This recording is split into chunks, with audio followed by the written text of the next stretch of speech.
Hello વિદ્યાર્થી મિત્રો, good morning.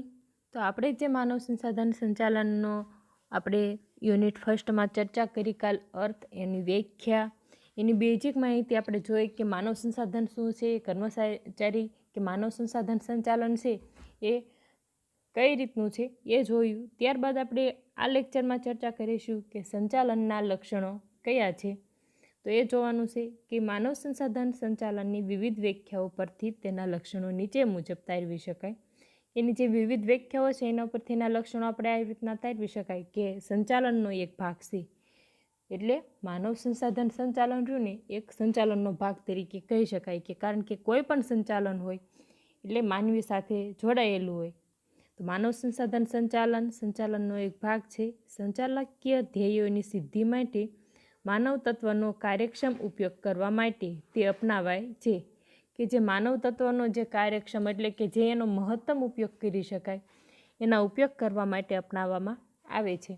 અને માનવ સંસાધન સંચાલન એ સંચાલનનું પૂરક છે. કે સંચાલનનું પૂરક એટલે કે સંચાલન સાથે જોડાયેલું છે. સંચાલકીય કાર્યો, યોજનાઓ અને સૂચનોનું પાલન કરવા સાથે જોડાયેલ કે જે સંચાલનના કાર્યો હોય, એની યોજના હોય અને એના જે સૂચનો હોય એનું પાલન કરવા સાથે આ સંચાલન જોડાયેલું હોય છે. કર્મચારી સંચાલન એ માનવ સંસાધન સંચાલનના પેટા પ્રવૃત્તિ છે. જે કર્મચારીઓનું સંચાલન હોય એ જ રીતને એની પેટા પ્રવૃત્તિ તરીકે આ માનવ સંસાધન સંચાલનનો સમાવેશ થાય છે. અને જે માનવ સંસાધન સંચાલન કર્મચારી સંચાલન દ્વારા કર્મચારી વ્યવસ્થા ઊભી કરી સંચાલનનો અગત્યનો હિસ્સો બને છે. માનવ સંસાધન સંચાલન છે કર્મચારી સંચાલન દ્વારા કર્મચારી વ્યવસ્થા ઊભી કરી સંચાલનનો અગત્યનો હિસ્સો બને છે.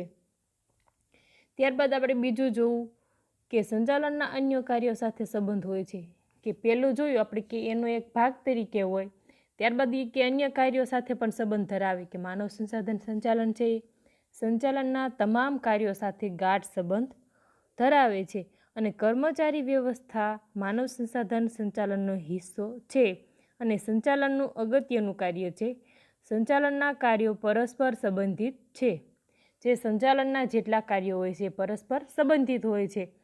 તો આપણને એટલો ખ્યાલ હોય કે સંચાલનના કાર્યો કયા છે. આપણે જે બેઝિક જોઈ ગયા કે સંચાલનના કાર્યોમાં શેનો સમાવેશ થતો હોય કે માહિતી પ્રેષણ, દોરવણી, વ્યવસ્થા તંત્ર, ટોટલી કે એક રેખિક સાંકળ જેમ હોય કે પ્રથમ આ કાર્ય આયોજન હોય, આયોજન ત્યારબાદ પ્રબંધ, એવી રીતના એ પરસ્પર સંબંધિત હોય છે. તો તેથી માનવ સંસાધન સંચાલન પણ સંચાલન પ્રક્રિયા સાથે સંકળાયેલ હોય છે. આયોજન દ્વારા નક્કી થતા ધ્યેયને સિદ્ધ કરવા, યોજનાઓને અમલી બનાવવા માનવ સંસાધન સંચાલન કાર્ય કરે છે.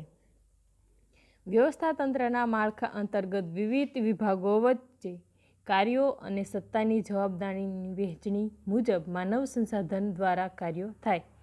કે જે વ્યવસ્થા તંત્રનું માળખું હોય એમાં જે વિભાગો વચ્ચે જે કાર્યો અને એની જવાબદારીની વહેંચણી કરવાની એ માનવ સંસાધન દ્વારા અથવા તો એનું કાર્ય કહેવાય.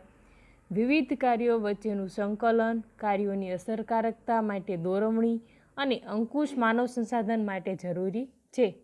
તેથી એક કે બીજા સ્વરૂપે માનવ સંસાધન સંચાલનના તમામ કાર્યો સાથે સંબંધ ધરાવતો હોય. એટલે કે એક અથવા તો બીજી પ્રવૃત્તિ દ્વારા અથવા તો બીજા સ્વરૂપે આ સંચાલન છે માનવ સંસાધન દ્વારા અથવા તો તેની સાથે સંબંધ ધરાવતું એની સાથે નિસ્બત રાખે છે. ત્યારબાદ ત્રીજું જોવાનું છે કે એ કાયમી પ્રવૃત્તિ છે. કે આ સંચાલન છે એ કાયમી ધોરણે કરવામાં આવતો હોય છે કે અમુક સમયે સંચાલન થઈ ગયું ત્યારબાદ વર્ષો સુધી સંચાલન નહીં કરવું પડે એવું ન બને, પરંતુ કાયમી પ્રક્રિયા છે કે જેવી રીતના સંચાલનમાં લક્ષણો તરીકે પણ આપણે જોઈ ગયા કે કાયમી પ્રવૃત્તિ છે અથવા સતત પ્રવૃત્તિ છે. તો અહીંયા પણ આ જે માનવ સંસાધન સંચાલનમાં કાયમી પ્રક્રિયા છે એવી રીતના કહી શકાય. માનવ સંસાધન સંચાલન એ સતત ચાલતી કાયમી પ્રક્રિયા છે. કે સતત એટલે કોઈ પણ નવું કાર્ય કરવામાં આવે અથવા તો કે કોઈ કાર્યમાં ચેન્જીસ કરવામાં આવે ત્યારે એ કાયમી પ્રક્રિયા તરીકે સાબિત થાય છે. સંચાલનનો એક ભાગ હોવાને કારણે સંચાલનની આ લાક્ષણિકતા માનવ સંસાધન સંચાલનમાં સહજ જોવા મળે. કે સંચાલનનો એક ભાગ હોવાને કારણે સંચાલનની લાક્ષણિકતા માનવ સંસાધન સંચાલનમાં સહજ જોવા મળે છે. તદ ઉપરાંત માનવ તત્વ સાથે તે સંબંધિત છે. કે માનવ સાથે અથવા તો માનવ દ્વારા કાર્ય લેવાનું હોવાથી તે માનવ તત્વ સાથે સંબંધિત છે, જે એકમ સાથે કાયમી જોડાણ ધરાવે છે અને તેમાં વિકાસ, વ્યવસ્થા, અનુભવ, તાલીમ, વેતન, સત્તા, જવાબદારી જેવા પ્રશ્નો કે એકબીજા સ્વરૂપે સતત જોવા મળે છે. અને આ પ્રશ્નોનું નિરાકરણ માનવ સંસાધન સંચાલનના અંતર્ગત થાય છે, કે જ્યાં વિકાસ હોય, વ્યવસ્થા તંત્ર, અનુભવ, તાલીમ જે બીજા સ્વરૂપે સતત જોવા મળતી હોય, તો આ પ્રશ્નોનું નિરાકરણ માનવ સંસાધનના અંતર્ગત હોય છે. તો તે સતત ચાલતી પ્રક્રિયા છે, કે આગળ મેં કીધું કે સંચાલન એ સતત ચાલતી પ્રક્રિયા છે, તો અહીંયા કીધું છે કે તે સતત ચાલતી પ્રક્રિયા છે. ત્યારબાદ જોવાનું છે કે વિજ્ઞાન અને કળાનો સમન્વય કરે છે. માનવ સંસાધન સંચાલન છે સંચાલકીય પ્રક્રિયાના ભાગ તરીકે વિજ્ઞાન અને કળાના સમન્વય સ્વરૂપ લાક્ષણિકતા ધરાવે છે. તેમાં મનોવૈજ્ઞાનિક, સમાજશાસ્ત્ર, અર્થશાસ્ત્ર અને સંચાલનના સિદ્ધાંતો ઉપયોગમાં લેવાય.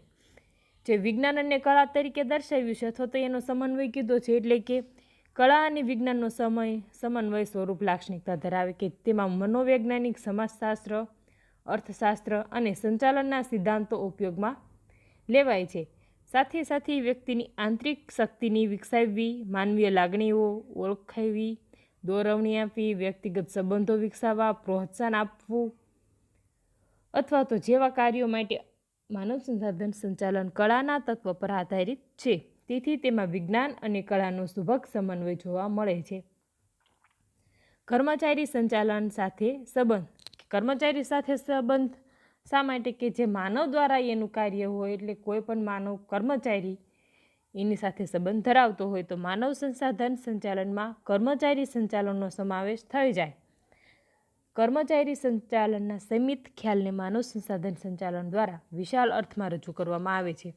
કે એને વિશાળ અર્થમાં કઈ રીતના રજૂ કરવામાં આવે? કે કર્મચારી સંચાલનના કાર્યક્ષમ માણસો મેળવવા, જાળવવા, વિકસાવવા અને હેતુ સિદ્ધ પ્રાપ્ત કરવાના કાર્યો ઉપરાંત માનવ સંસાધન સંચાલનની મજૂર સંગઠનો સાથે સંબંધો, મજૂર નીતિ, કાયદાઓ, આંતરરાષ્ટ્રીય પ્રવાહ બધાને સાંકળીને જૂથ પ્રયત્નો વિકસાવવા, સંવાદિતતા લાવવી, ઉત્પાદકતા, ગુણવત્તા પ્રાપ્ત કરવાની કામગીરી પર ભાર મૂકે છે. કે જે અહીંયા ઉપર કીધું છે કે મજૂર નીતિ હોય, એના કાયદા હોય કે આંતરરાષ્ટ્રીય પ્રવાહ કે બધા સાથે સંકળાયેલો અથવા તો કે જૂથ પ્રયત્નો વિકસાવવાની.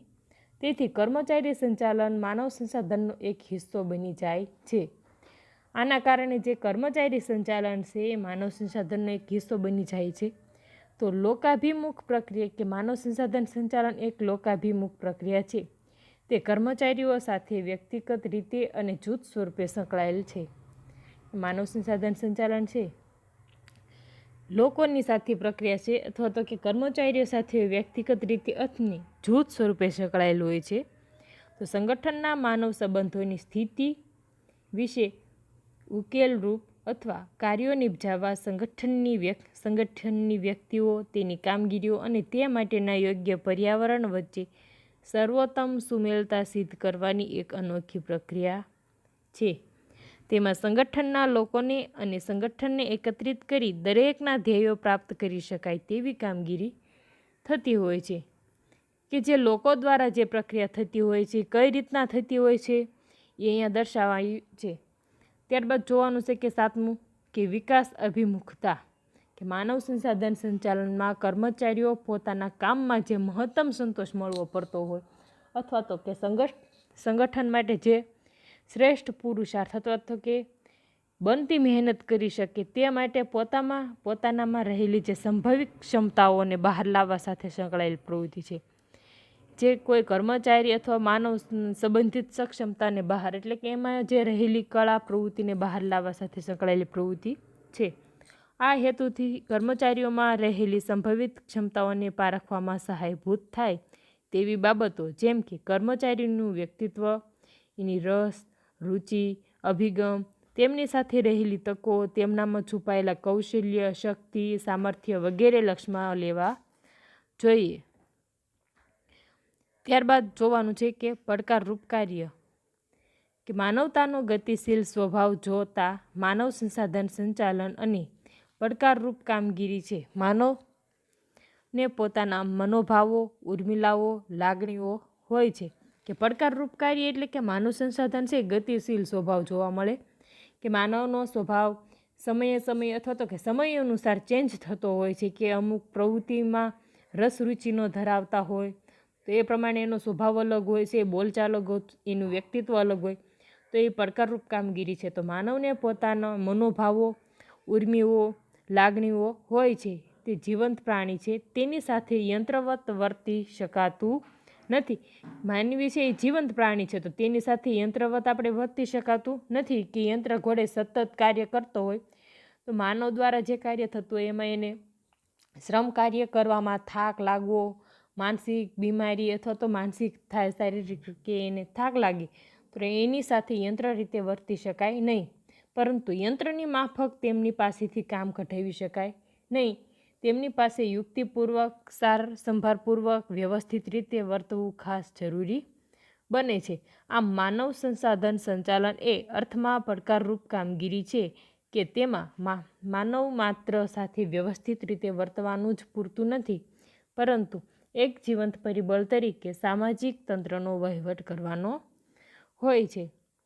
કે જીવંત પરિબળ છે તો એના સામાજિક તંત્રનો વહીવટ કરવાનો હોય છે. ત્યારબાદ જોવાનું છે કે જ્ઞાનતંત્ર તરીકે માનવ સંસાધન સંચાલનનો એકમના જ્ઞાનતંત્ર તરીકે ઓળખી શકાય, કે જે રીતે શરીરમાં મગજ જ્ઞાનતંત્રનું સ્થાન છે તેવી જ રીતના એકમમાં માનવ સંસાધન સંચાલનનું સ્થાન હોય છે. કે શરીરમાં જેવી રીતના મગજ છે એ આખા શરીરનું હેન્ડલિંગ કરતું હોય, તો આ માનવ સંસાધન સંચાલન છે એ પણ આવી રીતના જ કામ કરે છે. તેવી જ રીતના શરીરમાં જ્ઞાનતંત્ર છે એ કોઈ બાહ્ય ગૌણ લક્ષણ કે ગુણ નથી. તેવી જ રીતના એકમમાં માનવ સંસાધન સંચાલન એ જ્ઞાનતંત્ર તરીકે કોઈ બાહ્ય ગૌણ સહાયક તત્વ નથી. જ્ઞાનતંત્ર જે રીતના શરીરમાં રહેલ એક સંપૂર્ણ તત્વ તરીકે પ્રકૃતિદત્ત સ્વભાવગત રીતે શરીરના પ્રત્યેક કાર્ય સાથે સુસંગત રીતે સંકળાયેલ છે, તે જ રીતે પ્રકૃતિદત્ત સ્વભાવગત રીતે શરીરના પ્રત્યેક કાર્ય સાથે સુસંગત રીતે સંકળાયેલું, કે એની પ્રકૃતિ હોય કે એનો સ્વભાવ હોય એ રીતના શરીરના પ્રત્યેક કાર્ય સાથે જે સુસંગત હોય છે, તે જ રીતે એકમના માળખામાં માનવ સંસાધન સંચાલન સંકળાયેલું હોય છે. જેવી રીતને શરીરમાંથી જ્ઞાનતંત્રને દૂર કરી શકાતું નથી, એવી જ રીતે એકમમાંથી માનવ સંસાધન સંચાલન હટાવી શકાતું નથી, કારણ કે તે એકમની કામગીરીને પ્રત્યેક સ્થિતિએ સ્વભાવગત જ સંચાલનની પ્રક્રિયાનો એક સંકલિત હિસ્સો બની શકે. કે જેવી રીતના શરીરમાંથી જે જ્ઞાનતંત્ર એટલે કે આપણી જ્ઞાન ઇન્દ્રિયો હોય કે જેટલું જ્ઞાન હોય એ આપણે દૂર કરી શકતા નથી, એવી જ રીતના જે માનવ સંસાધન છે એ સંચાલન એ આપણે હટાવી શકતા નથી, પરંતુ તે એનો એક સંકલિત હિસ્સો બની રહે છે. ત્યારબાદ જોવાનું છે કે વ્યાપકપણે પ્રસરેલું કાર્ય કઈ રીતના છે, કે માનવ સંસાધન સંચાલન માત્ર ઉદ્યોગ પૂરતું જ સીમિત નથી. તેથી આવશ્યકતાઓ અને ઉપયોગિતા સરકારી ક્ષેત્રે, લશ્કરી ક્ષેત્રે, રમતગમત ક્ષેત્રે વગેરે દરેકમાં રહેલી હોય. કે વ્યાપકપણે પ્રસરેલું કઈ રીતના કીધું છે, કે ઉદ્યોગ પૂરતું સીમિત નથી, પરંતુ જ્યાં આવશ્યકતા હોય એની ઉપયોગિતા હોય, કે માનવ સંસાધન સંચાલનની ઉપયોગિતા કે સંચાલન ઉપયોગિતા કયા સ્ટેજ ઉપર નથી થતી એવું જાણવી, કે દરેક સ્ટેજ ઉપર સંચાલનની આપણને આવશ્યકતા પડતી હોય છે.